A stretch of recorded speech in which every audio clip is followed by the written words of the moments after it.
أنا عذراء الجنابي عايشة في بغداد. عذبت ابن جوزي موسى اللي كان عنده 7 سنين وحرقته وصعقته بالصاعق الكهربائي. ومش بس كده، ده أنا دخلت الملح في عينيه وأجبرته إنه ياكل كيلو ملح بحاله، وكل ما كان يرجع كنت أخليه ياكل اللي رجعه تاني. وكل ده عشان كان بيفكرني بضرتي، وأنا كنت بكرهها كره العمى وكنت بنتقم منها في ابنها. واللي كان مكرهني في موسى أكتر إنه كان شبه ضرتي جدا، فكل ما كنت أشوفه كنت بفتكرها. واتغصت أكتر وأكتر لما ولاء جوزي قال لي إنه لما بيشوف موسى بيشوف فيه وش طليقته وبيفكره دايما بيها. فالغيرة شعللت في قلبي لأني كنت بحب جوزي جدا، وبقيت كل ما أشوف موسى قدامي أفتكر كلام جوزي فأفضل أعذب فيه واضربه بأي حاجة تيجي قدامي. ولما كنت ما بلاقيش حاجة أضربه بيها كنت بمسك راسه واخبطها في أي لوح إزاز أو أي حيطة ألاقيها قدامي. وكنت بعزف فيه أشكال وألوان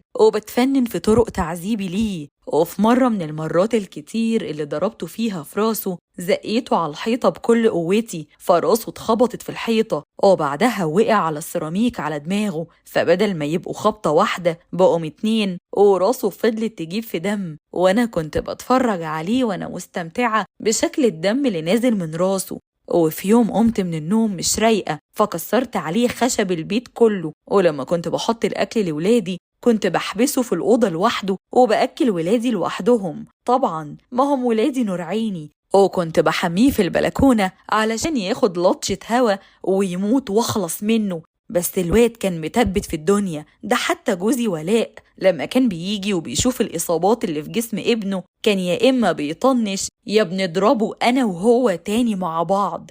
ليه؟ ما هو كان بيشتري رضايا وكمان كان بيخاف مني، أصلي شديدة قوي وهو ما يقدرش عليا. وفي يوم موسى سهاني وخرج من ورايا وراح لقهوة جنب البيت وقال لهم إني بعذبه وبكهربه، وكان عايز قال إيه يوصلوا لأمه. لكن لما عرفوا إن أبوه ولاء شغال في الشرطة ومنصبه كبير خافوا وخدوه سلموه للقسم. وهناك موسى حكى لهم على كل التعذيب اللي أنا كنت بعذبه ليه. لكن الضابط أول ما سمع اسم أبوه اتصلوا بيه وراح ولاء جابه من القسم، ولما روح اداله العلقة التمام.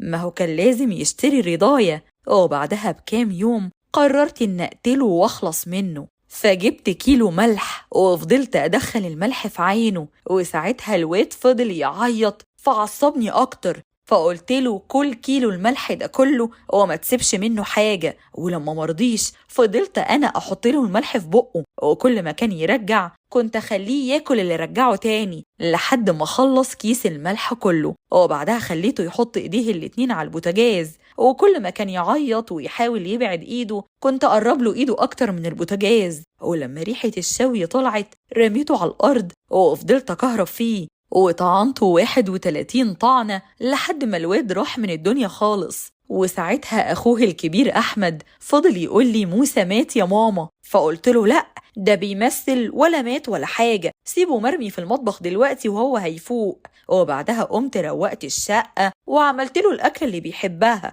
ليه؟ مش جوزي أبو عيالي ولازم يبقى مرتاح في بيته. المهم ولاء رجع البيت وكلنا وخدنا قعدتنا، وهو بالمناسبة اليوم ده رجع متأخر، وموسى فضل مرمي في المطبخ ميت أكتر من 10 ساعات. ولما ولاء دخل المطبخ لقى موسى مرمي على الأرض وجسمه متيبس والنمل والدود كانوا بياكلوا في جتته. فطلع لي بره المطبخ وقال لي الواد مات. فقلت له مات يلا روح ادفنه وارجع بسرعة. لكن جوزي الغدار اتصل بواحد قريبه وقال له موسى ابني مات. فقريبه جه وقال له سيب كل حاجة في مكانها واتصل بالشرطة، اللي لما جم قبضوا عليا أنا وجوزي وفضلوا يستجوبوا فيا 5 ساعات. لكن أنا طول التحقيق كنت بتكلم من غير ما يبان عليا إني ندمانة، وحكيت للضابط بالتفصيل عن كل الطرق اللي كنت بعذب بيها موسى. والضابط كان مستغرب إني مش باين عليا إني ندمانة ولا حتى نزلت من عينيا دمعة واحدة، لأني فعلا ما كنتش ندمانة. ولو رجع بيا الزمن كنت عملت في موسى أكتر من كده. ومش هو وبس، ده هو وأخوه الكبير كمان. وعلى فكرة